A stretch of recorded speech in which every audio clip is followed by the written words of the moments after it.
Welcome back to Talkin' Winter Ops and our special series highlighting organizations working in the winter operations and road weather space.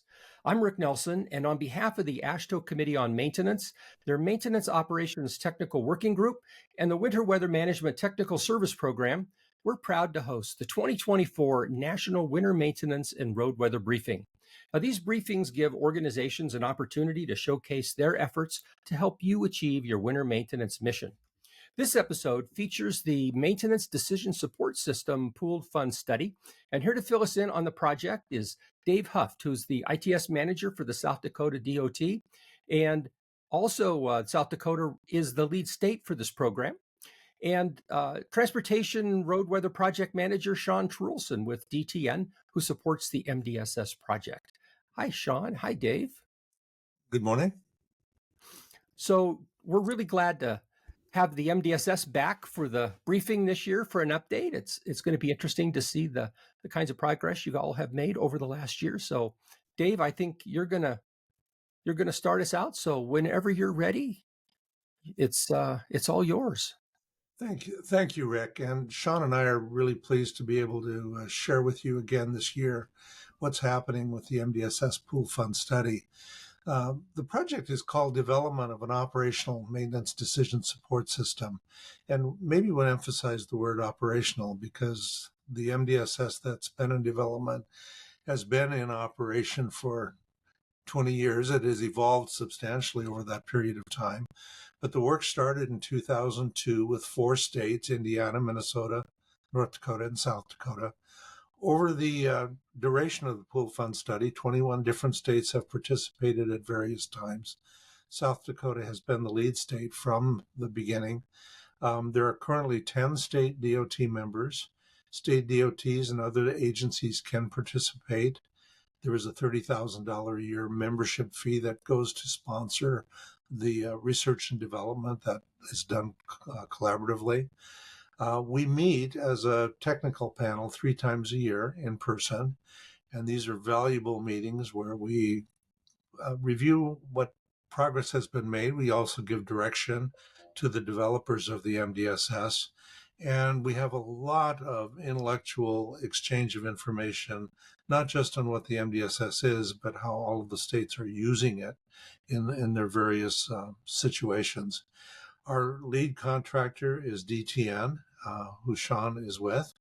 And so it's a very collaborative project among the states and between the states and DTN. Shawn? One of the questions that people ask is, well, why do we need an MDSS? Why do we need a maintenance decision support system? After all, we've been plowing snow for 100 years. And so, why an MDSS?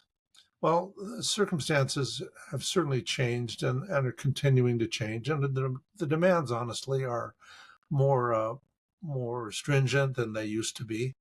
Travelers and commercial carriers have really important needs to keep transportation moving. We as agencies face high labor and material and equipment and fuel costs to perform the winter maintenance, but all of us have constrained funding. We don't have unlimited amounts of money to spend on winter maintenance. We depend on reliable and timely condition reports, but outside of the MDSS, it's sometimes hard to get that kind of information that would intelligently guide our maintenance operations. Some weather conditions are really difficult to anticipate or forecast. And so the better that we can do that, the better we can respond and have our maintenance be effective. The pavement's response to weather and maintenance treatments is not simple. We have weather going on, we have traffic on the highways, we have various chemicals that we can use, and it's just not a simple system to understand. So the maintenance decision support system analyzes that and helps us to understand it. Another real important reason is environmental concerns. So there's concern about using chlorides and other deicers and having that material go off into the environment, into water streams, and for that matter, even into the air as aerosols or dust. And so the better that we can optimize our maintenance treatments, use less deicers, the better it is for the environment. And then something that all of our agencies face is just the staff size that we have. It's not unlimited, it's constrained. We have turnover, new people, inexperienced operators who don't have that long experience on how to do winter maintenance. And so the MDSS helps to guide them more intelligently, more quickly. The principle of MDSS is that if you know the road characteristics, what is the road made of? What is it, concrete? Is it asphalt? How thick is it? What direction is it going? That matters. And if you understand the current conditions on the roadway, and if you have good predictions of the coming weather, and if you understand the physics and chemistry of snow, ice, and chemicals, and if you know what resources you have available to you, whether it's plows or different de-icing materials, liquids and solids, and if you understand the scheduling, the manpower that you have available to you, MDSS can analyze all that, and it can recommend the treatment type and the application rate and the optimal timing that'll give you the best results with the resources you have available. And beyond that, it'll predict what the road conditions will become if you do those maintenance treatments, or if you don't do maintenance treatments, or if you do a different maintenance treatment. MDSS considers all the factors shown in the diagram on the slide. We have weather that's being exposed to the roadway. We have maintenance forces, a snow plow that can plow or apply chemicals or grit to the roadway. We have traffic on the road that is affecting the distribution of material on the roadway. In the diagram, the red arrows represent heat transfers. And so you can have heat from the sky to the pavement or from the pavement to the sky. You can have heat transfers between the subgrade and the pavement or the other way around. Even the traffic applies a little bit of heat into the pavement surface. The blue arrows represent material, and the material can be snow or ice or rain. It can be chemicals or other materials that are applied to the roadway by your maintenance treatment. The materials run off the road. Materials are redistributed by the plow, and even the traffic redistributes the material. So it's a complex system that MDSS is modeling. All of these parameters go into the modeling and help to determine the best maintenance treatments and to tell you what will happen if you apply them. Shawn? So the purpose of this entire system that has been developed by the MDSS Pooled Fund study is to provide a comprehensive decision-making system to support decisions that are needed before storms, long-term before storms, pre-season planning, as well as when an event is on the horizon, giving everybody in the system enough information to understand what is going to happen and what should be done about it. How should the crews be positioned and alerted to be coming in to attack this event? Allow tactical decisions to be made during the event, and then adjustments as the event is happening, to understand what treatments have done in the past and what needs to be done in the future, to get that roadway to a level of service that has been determined is necessary to keep traffic flowing. And the MDSS also has a lot of tools to analyze the storm after the event, to understand what happened, where things went well, and where things didn't, so that the system can be adjusted for better performance going forward. I also wanted to say that the system has been optimized to support summer operations as well. So it's not just winter maintenance operations. And with all the data that it's looking at in this complex model, the data can also be exported to be used in other outside analytical programs, which we can show you later in this presentation. This is the MDSS platform from the web version, and as you can see, it's highly graphically oriented. The map is showing all kinds of information and giving a situational analysis during a storm. On the right-hand side, you can even see specific information coming from the plow. information that's being sensed by the plow, its location and what it is spreading, even a camera if a camera is included. This data is brought in through the automated vehicle location and mobile data collection technology that is often located on a snowplow. That data is integrated into MDSS, and it helps the MDSS understand what's happening at a very location-specific and time-specific interval. And it'll adjust the treatment recommendations going forward based on what has been done on the roadway. The main focus of the MDSS Pooled Fund study is the development and maintenance of this MDSS technology, which is available in this full web format, but also through a mobile app and in-vehicle applications that can be brought into a snowplow. So just the information that is needed by people in the field is made available so they can make decisions. Currently, there are 19 states using this operationally, using MDSS operationally throughout the country.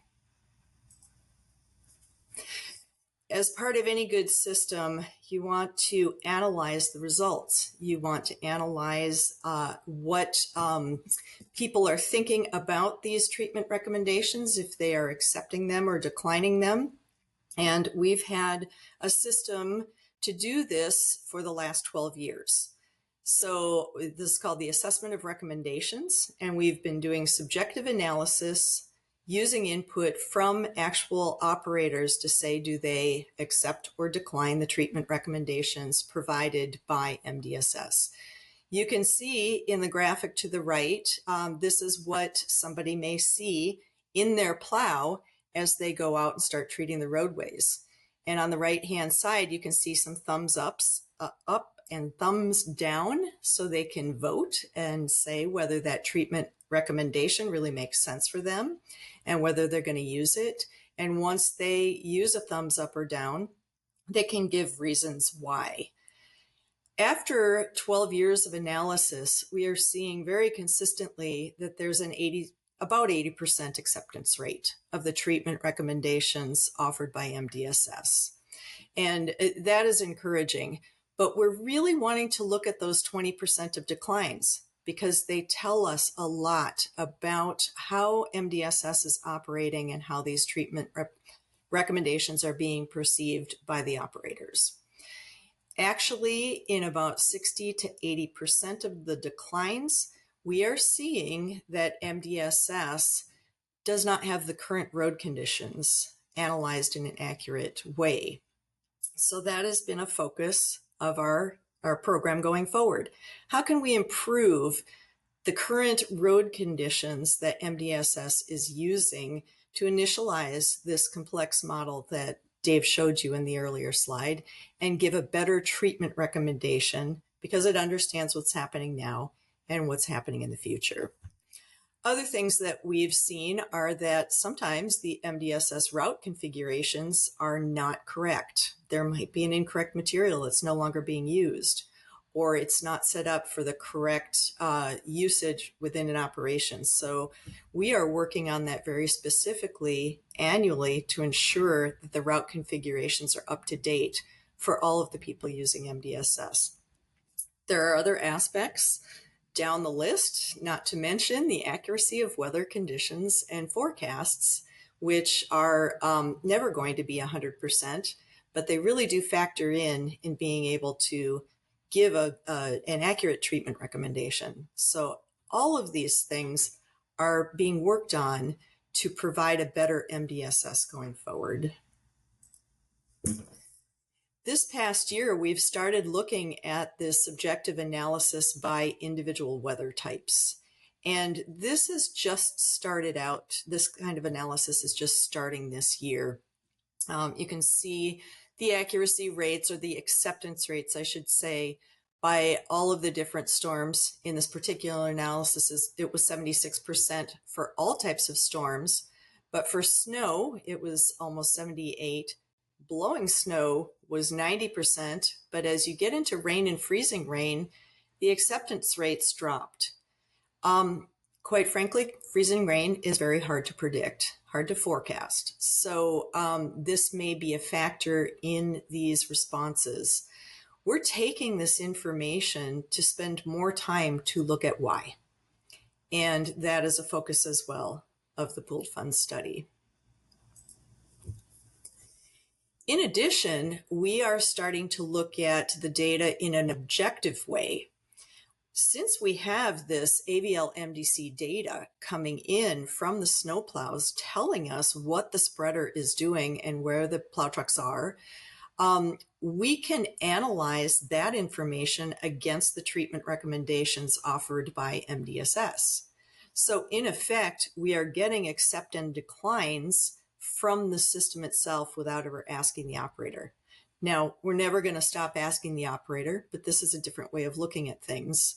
And we can get data from more areas if operators are not providing us with the subjective analysis.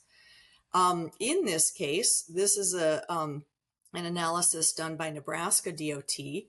They are actually exporting data from MDSS, which I mentioned was a possibility in an earlier slide, and they're looking at it in Power BI as part of a performance measurement analytic system that they've built within their state.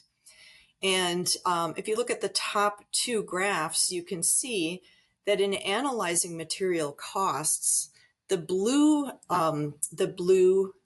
line here is what MDSS recommends, and the yellow line is what was actually done. So the costs line up pretty well. They're very close. MDSS recommended pretty much what they did in spreading materials from a cost basis. But when you look down below, the left-hand side is solid material and the right-hand side is liquid material. What actually happened was MDSS recommended less solid material than was used, but it also recommended more liquid than what was used. So in the end, usage was balanced as far as a cost perspective, but actual materials were different than what MDSS recommends. This provides Nebraska DOT with some very good information about what is actually being done on the roadways so that they can look at their operational practices to decide how they want to make adjustments or potentially how they want to adjust configurations within MDSS. I'm going to turn it over to Dave to talk a little bit more about our current work plan. Thank you, Shawn. The MDSS Pool Fund study tends to work on 2-year phases. Each phase is defined by an assessment by the sponsoring states and by DTN as to where progress stands and what are the real opportunities to make progress with new research. And each year we develop a work plan that reflects those priorities of the states.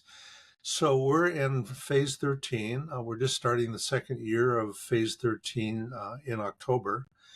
And phase 13 is tending to concentrate on some of the more difficult questions related to winter maintenance and integration into MDSS. The first one is how to use friction and grip data, which is becoming available from both mobile and static sites, fixed sites along the roadside, and how to fit that data into the MDSS modeling and help MDSS to use that information and improve the recommendations. A second project is looking at level of service analysis, which MDSS uses to determine treatment recommendations. And by level of service, we really mean what targeted level of response does the state agency want for a given highway? Is it a high priority route that must be maintained clear all of the time? Is it a lower priority route that can accumulate some snow for some defined period of time? And defining that level properly is really important to how MDSS recommends allocating resources to the roadway. We're looking at forecast verification. This is related also to the assessment of recommendations because, as Shawn mentioned, if we're not forecasting the conditions of the roadway properly, then we may make recommendations that aren't entirely appropriate to the roadway. So we're looking at how well does MDSS forecast conditions in different kinds of winter events. We started looking at liquid de-icers. More and more states are beginning to use and increase their use of liquid de-icers, salt brines or mag chloride or other liquids. And we want to be sure that MDSS can analyze those properly and recommend appropriately the use of liquid de-icers. MDSS is an evolving system, so one of the things that's a challenge is to have a training curriculum that is current with every iteration of MDSS, every new release and improvement. And so there's a real concerted effort to develop on-demand interactive modules that cover every aspect of MDSS technology for people that are just beginning to use it, but people who are also really experienced and deep users of MDSS. And then finally, we're looking at the potential use of probe or OEM data, on vehicle data, and crowdsourced data to help us determine, for one thing, what are the current road conditions on the roadway, and the second thing, how effective were the maintenance treatments that MDSS recommended. If you are doing research on any of these topics, we would really welcome your contacting us, and we would like to compare notes, learn from each other. And so please contact Shawn or me, and we would love to talk with you. Shawn? I was going to talk a little bit more about each of these tasks that have been identified for phase 13, and specifically the friction grip data. This has been technology available through mobile RWIS and fixed RWIS for some time, and MDSS does have the ability to show this data on the map, but this data has not been integrated into the road condition model. We're trying to figure out if this data can be integrated, and if so, how, and where does it provide value. We have to take this data in to understand specifically how it can help us get better road conditions into MDSS, because as you saw earlier, the road condition initialization for the model is really very important. Otherwise, the treatment recommendations will not be accurate. This is more complex than it seems because, first of all, the friction sensors are often providing 10 readings a second, and the friction levels are varying along the roadway quite often and accurately reflecting the condition of the roadway, but MDSS is looking for more of an average. If you can see on the right-hand side, we have been looking at the Maryland friction sensors. This is data from Maryland DOT, and it's looking at the percentage of friction readings at different levels from 0.01 to 0.8 along the chart, depending on the road condition that has been sensed. And in general, we're seeing some good correlation, but we're seeing some outliers. For example, we're seeing some icy conditions that are reporting a very good friction level, say 0.8, really at the right-hand, lower right-hand corner of the graph. So we do need to understand where these readings are accurate versus where they're not. We are also looking at different providers, and the friction is a calculated value. So it's not always lining up within the different vendors. So we're spending a lot of time with this, taking a really close look to see where this friction data can help us and where any of the mobile sensor data can really help us get better information for our model. But I think where we're seeing some really strong value is in performance measurement after treatment. And that is an area we may focus on going forward.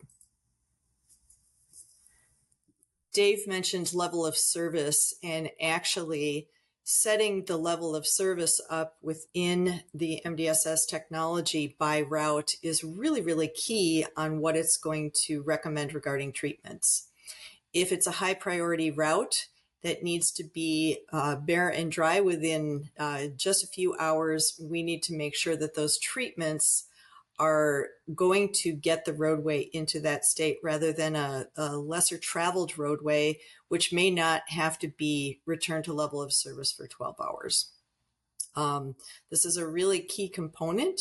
And I think also too, it's maybe a component that's not as well understood by actual operators as we would like. So this task is focusing not only on ensuring that the level of service is accurately set up within MDSS, but also providing information so that people understand what the level of service means to MDSS, and also looking at MDSS in how it can better support level of service, so that all users can meet their objectives in returning all of their routes to the level of service that is necessary.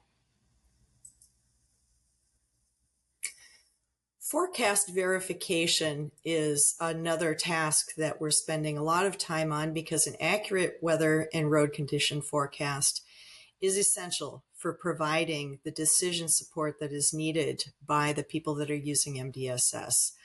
This, again, is more complex than you might think, because there are dozens of parameters that are being forecast by MDSS, and we need to understand what is the truth, what is actually happening out there, and how can we get the information to compare the forecast with so that we understand the accuracy level. For example, we can get that information from sensors out in the field, and many of them are available from ARWIS and other types of sensors that have been installed by the DOTs. But those sensors have to be calibrated and working correctly, and they also have to be at the correct location in order for us to use it to verify the forecast that is provided by MDSS. So we're working on making those correlations to get a forecast accuracy that is actually correct. There are also temporal aspects of forecast. We have a 1 hour forecast versus out to 72 hours. And how are we going to look at that? Because a forecast as it goes out further is generally not going to be as accurate. So we're studying all of these aspects of forecasts and accuracy to be able to determine what are the tools we can add to MDSS to provide good information to the users so that they understand the accuracy of the forecast they're receiving. I'm going to turn it back to Dave to talk about the liquid de-icers task. He's been key in this particular task. So Dave, over to you. We really want to be sure that MDSS effectively supports the use of liquids and agencies that are using them in their operations. And as I mentioned previously, a lot of state DOTs are increasing the use of liquid de-icers on their networks. Some are finding that they're more quickly effective, can be more efficient in the melting. But there isn't a lot of data that's available on the behavior of and properties of liquid de-icers. Sometimes that data is considered proprietary. Sometimes the data just hasn't been determined because there isn't a well-defined set of tests to characterize them. But we are doing our best to accumulate information on the properties of liquid de-icers, make sure that the MDSS modeling accounts for their properties properly. We're also trying to promote training for MDSS users so that when MDSS is making recommendations about liquids, the recommendations are well understood, and the users can determine how truly best to use liquid deicers. Another issue that we are looking at a little bit, it doesn't really influence the MDSS analysis so much, but an important issue is the agency and public acceptance of liquid deicers. And go to the next slide, Shawn. We did a survey, sent it out through the Maintenance Committee and other venues in AASHTO and TRB, and asked agencies about their use of liquid deicers. We found that quite a number of agencies were using deicers. Many that are using them are increasing the use of the deicers. We asked questions about how they use them, what are the decision rules that determine when to use them or how heavily to apply them. We asked questions about agency and public concerns that these respondents have encountered. And we received 52 responses. We received responses from 22 states, 31 responses, but from 22 different states. And in some of the states, they were local agencies that responded.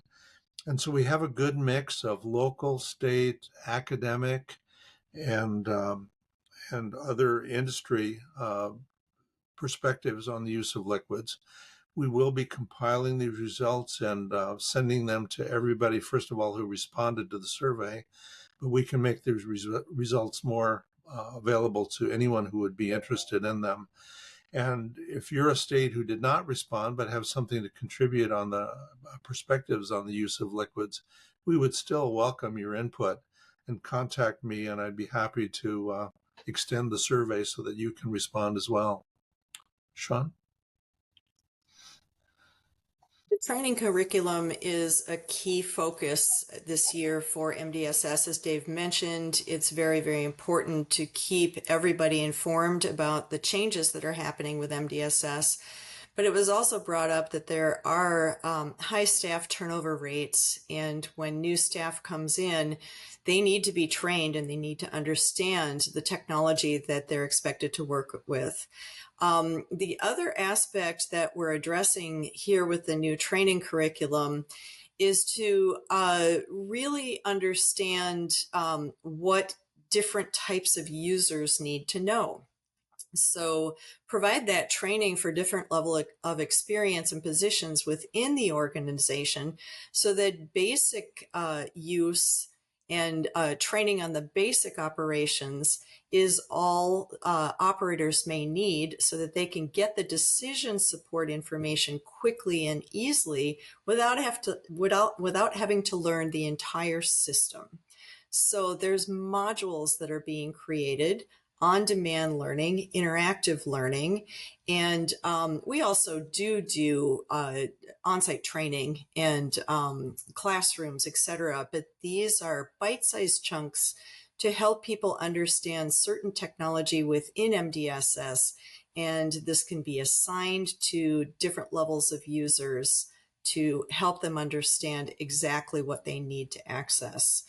There should be a full contingent of training by September of this year for most usage in MDSS. There are going to be more training curriculum, training modules made available for the more advanced users of MDSS, including the analytical tools that are available to understand performance and usage.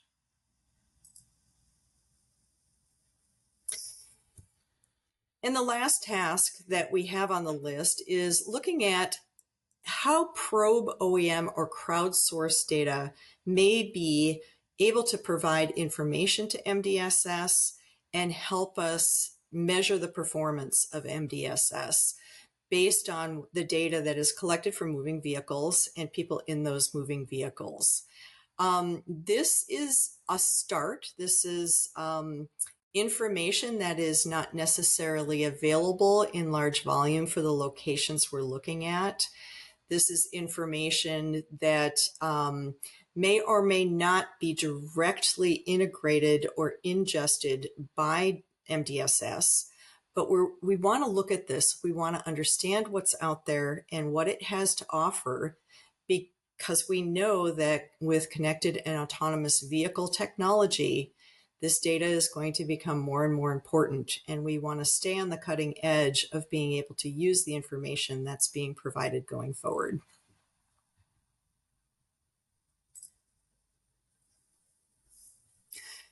So the pooled funds study conducts 3 technical panels in person per year. And this year we kind of shook up the agenda and did some interesting things to bring more value to the participants. The first thing was bringing back what is called a training boot camp. And we had our trainer, Jeremy Dunsing, come up and go through a whole scenario during a weather event on how to use the MDSS tools before the event, during the event, and after the event. And I think it was very, very successful, because even long-term users of MDSS learned something, but those just starting out got a full view of the capabilities and the functionality of MDSS and how to actually use it start to finish during a weather event. We also had a panel discussion around MDSS adoption strategies and value. And this is a very, very important point, because MDSS usage is a commitment, and adoption throughout the whole staff takes effort. And 4 of our state DOTs participated in this panel and gave some very, very good information about strategies that are effective and areas where maybe they weren't, or areas of lack that can be addressed. And that's one of the values of these in-person meetings, is the collaboration, discussions, questions, and answers that are shared in person and online. By the way, you can participate online. The other new area was what we called the Innovation Forum. And basically, we delved into artificial intelligence and machine learning. How can these technologies benefit MDSS? Where are they actually being used already in weather forecasting, pavement forecasting, and where can we go from here, fully understanding what this technology is, as well as what it isn't? Dave? I want to just briefly talk about the benefits of participating in the pool fund study.